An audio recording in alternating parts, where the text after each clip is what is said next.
एक बार राजा जनक अपने महलों में गहरी नींद में सोए हुए थे। उन्होंने अपने सपने में देखा कि वे एक संत के बहुत सेवा कर रहे हैं, उनके हाथ पैर दबा रहे हैं, उनकी सेवा कर रहे हैं। तब उनके मन में उनसे अचानक पूछने के लिए 3 प्रश्न खड़े हो गए। उन्होंने कहा कि चींटी के पेट में हाथी, चींटी के पेट में हाथी समाया हुआ है। नंबर 1। दूसरा प्रश्न कि तालाब जो सूखा है लेकिन दूर से दिखाई देता है कि पानी से लबालब भरा हुआ है, पास जाते हैं तो सूखा पड़ा है। तीसरा, उनके मन में प्रश्न आया कि वो संत से पूछें, क्योंकि सपमन में है, नींद में है, हाथ पैर दबा रहे हैं। तीसरा प्रश्न मन के अंदर आया कि पानी में मछलियां खेलिया कर रही हैं, आनंद ले रही हैं, उछल रही हैं, कूद रही हैं, ये समझ रही हैं कि हमने सब कुछ प्राप्त कर लिया। लेकिन अचानक क्या होता है, अचानक राजा जनक का सपना टूटा, आंख खुल गई। रात्रि का समय, अपने दरबार के एक कमरे में बैठे हुए हैं राजा जनक, और अचानक जब आंख खुले तो देखा वहां कुछ भी नहीं है सिवाय राजमहल के। अब उनके मन में वही 3 प्रश्न बार बार लौट करके आ रहे थे। रात्रि का समय था, अब करते भी क्या। उन्होंने सोचा कि चलो रात्रि बिता दी जाए। बड़े ही प्रयास से रात्रि बीती, बार बार वही चाहत सपने कि मेरे सपना पूरा हो जाए, मैं सपने के लिए क्या करूं। सुबह ही होते हुए उन्होंने एक अनाउंस करा दिया मंत्री को भेज करके कि जाओ, जितने भी विद्वान पुरुष हैं, गणमान्य सज्जन व्यक्ति हैं, जो कि विद्वान हैं, जो कि साधु हैं, उन्हें आमंत्रित किया जाए। जो प्रश्नों का जवाब देगा उसे बहुत सारा धन धान्य से पूर्ण कर दिया जाएगा, उसकी मनचाही इच्छा उसकी पूर्ति की जाएगी। ऐसा अनाउंस पूरे नगर में करा दिया गया। और ये भी करा दिया गया, जो व्यक्ति ना बता पाएगा सवाल का जवाब, उसे महल से बाहर कर दिया जाएगा, उसका कोई आदर सत्कार नहीं किया जाएगा। ऐसा ढिंडोरा पिटवा दिया गया। काफी दूर दराज से विद्वान पुरुष, साधु, बड़े बड़े पंडित इकट्ठे हुए और आन करके दरबार में आए। सबका स्वागत किया गया, उन्हें बड़े प्यार से बैठाला गया और बैठालने के उपरांत उन्हें जलपान भी ग्रहण कराया गया। सबका बहुत ही मान सम्मान करा गया। तब राजा जनक महल में आते हैं और आन करके बैठते हैं और कहते हैं, रात मेरे सपने में ऐसे ऐसे मैंने सेवा कर रहा था एक साधु की। अचानक मेरे मन में प्रश्न उठे, 3 प्रश्न उठ करके खड़े हो गए। लेकिन अचानक उससे पहले मैं प्रश्न पूछता उन साधु महात्मा से, मेरी आंख खुल गई और मेरे प्रश्न अधूरे के अधूरे ही रह गए। अब मेरा मन बेचैन है, कुल्लाहट है कि आखिर मैं प्रश्न पूछूं किससे। अतः जो मेरे प्रश्नों का जवाब देगा, मैं उसे उसकी मन चाहा धन, मन चाही वस्तु मैं उसे प्रदान करूंगा। अन्यथा जो प्रश्नों के उत्तर ना दे पाया, उसे राजमहल से वापस बाहर बिना पुरस्कार के भेज दिया जाएगा। यही शर्त है। तो उन्होंने कहा, मेरे प्रश्न राजा जनक ने रखा कि चींटी के पेट में हाथी समा गया, पहला प्रश्न मेरा। दूसरा प्रश्न है, तालाब तो सूखा है लेकिन देखने में लगता है कि तालाब पूरा का पूरा भरा हुआ है, इसका क्या कारण है। तीसरा प्रश्न, एक तालाब है, तालाब में मछलियां अटकेलियां कर रही हैं, ऐसा प्रयास प्रयत्न कर रहे हैं जैसे कि उन्हें सारी जग की वस्तु मिल गई हो, यानी पानी में खूब उछल कूद कर रही हैं, खूब प्रफुल्लित हो रही हैं। अब ये सुनकर के जितने विद्वान पुरुष थे, बारी बारी से सबको बुलाया गया, लेकिन कोई संतुष्टिपूर्ण जवाब राजा जनक की प्रसन्न न दे पा रहा था।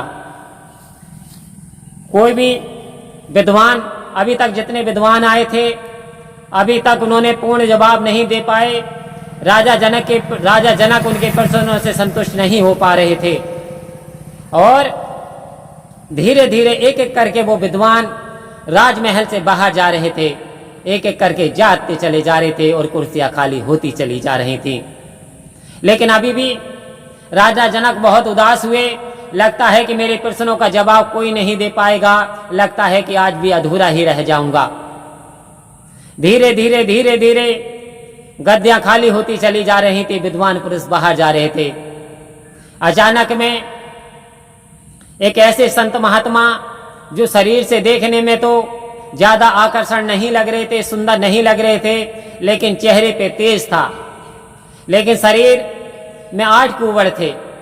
जैसे ही उनकी बारी आई, सारे ये जो विद्वान थे ये हंसना शुरू कर दिया। उन्होंने कहा शांत हो जाओ। राजा ने कहा शांत हो जाओ, आप इनकी बारी आई है, इन्हें भी बताने दीजिए। तब उन्होंने अपने प्रश्न रखे तो अष्टावक्र ऋषि ने बताया, राजन पहले तो ये शांत कराइए, क्योंकि ये विद्वान नहीं है, ये तो मेरे शरीर को देख रहे हैं, इसलिए इससे पहले मैं क्रुद्ध होकर इन्हें अभिशाप दूं, इन्हें शांत कर लीजिए। उन्हें शांति किया गया। तो अष्टावक्र ऋषि ने बताया कि इंसान जो किसी का नाम कोई मंत्री के पद पे है, कोई राजा के पद पे है, कोई प्रधान है, कोई व्यापारी है, कोई डॉक्टर है, लेकिन वो क्या समझता है, अपने आप को पूर्ण समझता है, जबकि उसे अपने आप को केवल शरीर मात्र समझ करके और सब कुछ मानने लगता है, जबकि उसे ये पता नहीं कि मेरा असली पहचान मेरी क्या है। मैं डॉक्टर खाली डॉक्टर नहीं हूं, मैं इंजीनियर खाली इंजीनियर नहीं हूं, मैं पूंजीपति खाली पूंजीपति नहीं हूं, मैं रामलाल खाली रामलाल नहीं हूं। ये अज्ञानता है उसे कि मैं शरीर हूं। वास्तव में ये तो परमात्मा का स्वरूप आत्मा जब तक इसके अंदर विराजमान है तब तक है, लेकिन जब इस जीव आत्मा को ये पता चल जाता है कि मैं तो ये नकली नहीं हूं, मैं तो असली हूं, यानी मैं तो परमपिता परमात्मा का स्वरूप हूं, मैं तो उजाला हूं, तब हे राजन, तब चींटी के मुंह में यानी पेट में हाथी, यानी ये जीव आत्मा निरंकार में समाहित हो जाती है। निरंकार विशाल है। पहले प्रश्न का जवाब तो ये है हे राजन। दूसरा प्रश्न, जो तालाब सूखा हुआ है और पास में जाते हैं तो दिखाई ऐसा देता है जैसा भरा हुआ, लेकिन पास में जाते हैं तो सूखा पड़ा है। तो राजन, ये वो व्यक्ति हैं जो अपने आप को पूर्ण मानते हैं, अपने आप को ज्ञानी मानते हैं, लेकिन अभी अभी आपके पास से जो उड़ करके जा रहे हैं, ऐसे विद्वानों के लिए कहा गया है कि वास्तव में जो अपने ज्ञान पे अहंकार करते हैं, तो ऐसे विद्वान जो होते हैं वो तालाब के समान होते हैं। देखने में तो विद्वान लगते हैं, लेकिन वास्तव में अज्ञानता से भरे हुए होते हैं। ज्ञान उनमें होता ही नहीं, तो वो सूखे तालाब के समान होते हैं। देखने में तालाब भरा हुआ, देखने में ज्ञानी है, लेकिन अज्ञान से भरे हुए हैं। राजा मुस्कुराए, बोले बात तो ठीक ही कह रहे हैं महाराज। अब तीसरा प्रश्न कह रहे, तीसरा प्रश्न, पानी के अंदर मछलियां अटखेलियां कर रही हैं, आनंद ले रही हैं।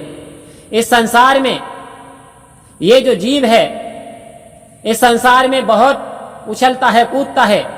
जब इस पे कुछ पूंजी आ जाती है, जब इस पे कुछ ज्ञान आ जाता है, जब इस पे कोई ऐसी चीज प्राप्त हो जाती है जो परमात्मा की कृपा से इसे मिल जाती है, तो ये उछलने लगता है।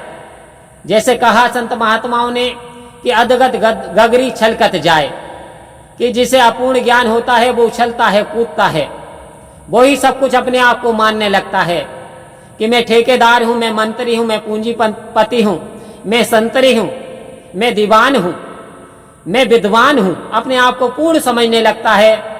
लेकिन राजन, वास्तव में वो ये होता नहीं है। वास्तव में ये वो अज्ञानता का प्रतीक है। वास्तव में जो ज्ञानी पुरुष होते हैं, तो उन्होंने कहा बड़े बड़ाई ना करे, बड़े ना बोले बोल, हीरा मुख से कब कहे जी मेरा लाख टके है मोल। हे राजन, ऐसे व्यक्ति जो अज्ञानता से घिरे हुए होते हैं वो उछलते कूदते हैं, क्योंकि उन्हें सात्विक सत्य का एहसास ही नहीं। सात्विक सत्य तो परमपिता परमात्मा है, सात्विक सत्य तो इसका ज्ञान है। जिस वक्त इस आत्मा को परमात्मा का ज्ञान होता है उस वक्त वो ज्यादा उछलना कूदना बंद कर देता है। दुख में ज्यादा दुखी नहीं होता, सुख में ज्यादा सुखी नहीं होता, एक समान अवस्था में आ जाता है। तो ये आपके प्रश्नों का जवाब है। राजा मुस्कुराए और राजा ने बहुत सारा धन धान्य दिया और अष्टावक्र ऋषि को विदा कर दिया।